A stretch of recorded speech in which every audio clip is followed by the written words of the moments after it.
Hello, everyone. Sufit here. We are here today with Charles B. Ticker, mediator, estate litigator, and we're here to consider a very interesting question in the context of mediation. And that question is very simple. Do words matter? So I was thinking about this because I was reading a book by Tony Robbins, and he talks about having a transformational vocabulary and how that can change things. And I was thinking that this might really apply to your profession, Charles. So tell me, does word choice in mediation make a difference? Well, there's no question that words matter in how you say or phrase something or describe something.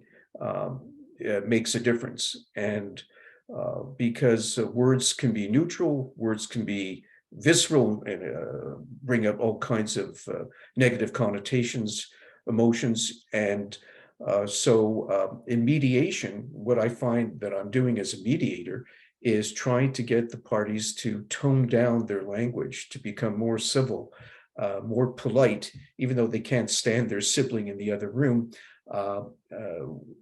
We have to work with the parties to help them watch their language, because language can cause a lot of problems if it's used the wrong way. Well, let me just, you were telling me just before we hit record, you were actually telling me something interesting about the history of how conflict was solved. Do you want to tell us a little bit about that? Well, in the past, people would, solve conflicts by having a joust, and go at each other on horses with whatever they call them, swords, spears, whatever they call them.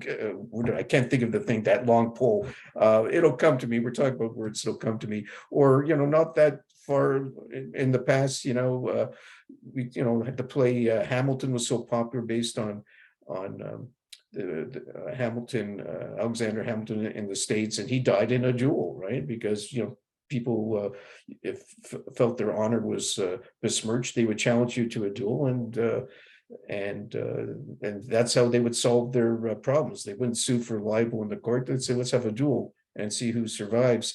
But of course, today in our system, we're a little more civilized. So what we do is we use words to solve disputes. So we negotiate, we mediate. But even though we have that system, there's still an inclination for people to use words in a way that they're weapons, emotionally charged, designed to hurt, to cause pain. And it's very unhelpful if you're trying to settle a dispute.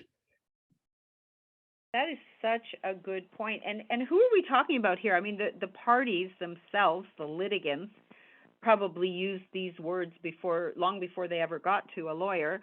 And then you've got the lawyers using these words, and even the mediator, I guess, could be throwing fuel on the fire by using these words. So maybe we'll separate out those. Who do we want to focus on here first? Who should be changing their language here? I think the lawyers have to take responsibility just when it starts, when they're drafting their briefs and advocating their client's position.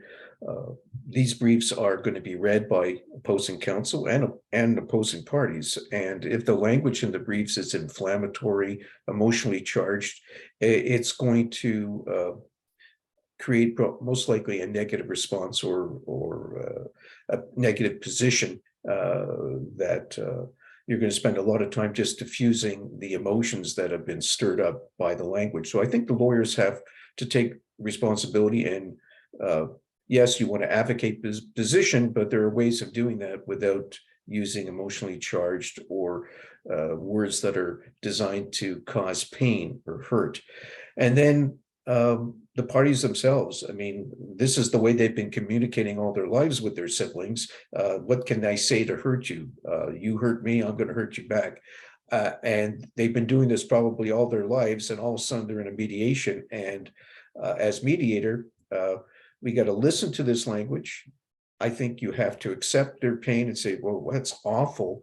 And then try to get the dialogue to change so it's a little more civil. And certainly when you go into the other room, you're not going to say, well, your sister says you're a criminal and you're a crook and you're a liar.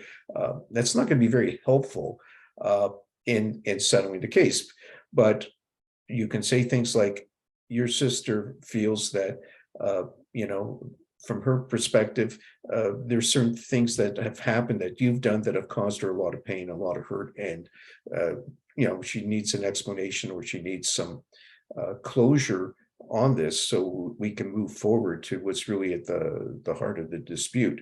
So a lot of times it's language, and uh, that has to be toned down, and the parties sometimes have to be reminded that mediation, if it's going to work, it's a business meeting, and people have to be civil, and people have to listen, and they have to watch the language that they're using if they really want to settle the case. So you as mediator, you're a mediator, would you model it at the beginning, or would you actually tell the parties, the lawyers and the litigants themselves, look, we're going to tone down the language, we're going to keep it civil? I mean, how does that all work? And how do you get the lawyers to cooperate? Because, I mean, lawyers are used to being litigators in court. Maybe they're not as used to being there as representatives in a mediation. So how do you get them to tone it down? Sometimes it's a challenge, and some counsel are sometimes more, uh, you know, difficult to work with in that respect, and you don't want to say anything, of course, that puts the lawyer down in front of his or her Right. client. So it's a tightrope at times. But I think all you can do as a mediator is bring the parties back to why are we here? What are we trying to accomplish? How are we going to get there? And how we're going to get there is dealing, you know, getting the emotions put aside, because so the judge doesn't want to hear about the emotion, judge doesn't care about the emotions, and the judge is going to be annoyed with the emotions. So let's everybody calm down.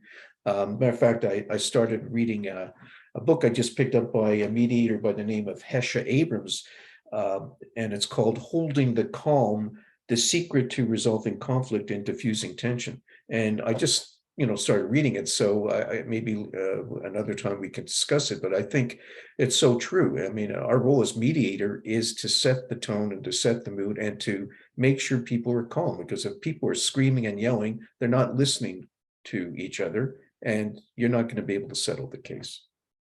That's great. I mean, the example one of the examples Tony Robbins gives about the, you know, the transformational quality of language, or of changing your language. He talks about, you know, he had a difficult circumstance and he felt enraged, and that's what he said to himself. And then he decided to say it to himself differently. He said, "Yeah, I'm a little bit peeved."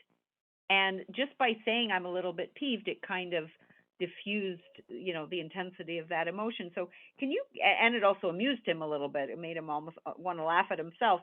Can you give us maybe an example or two of the kind of language that, you know, somebody might instinctively use, you know, about their scum liar brother or whatever, um, and maybe a softer way of saying the same thing? You know, yeah, I agree with what Tony Robbins says. I think that's very true, and just how you uh, describe a situation to yourself. I mean, using a word like enraged is going to probably have a physiological. Your body's going to have a physiological response to that: blood pressure, getting, you know, red in the face, muscles tightening. So, an example. Well, You actually gave me a great example just before we jumped on. But with the Uh, one with the somebody says my brother's always taking jabs at me. Is that the yeah, one? Yeah, yeah, that's yeah, I remember. Okay, we were talking about that. So yeah, that'll come up. Say, you know, they're always taking jabs or taking pot shots at me. You know, and you know, that's like a physical thing, right? Jab, um, stab.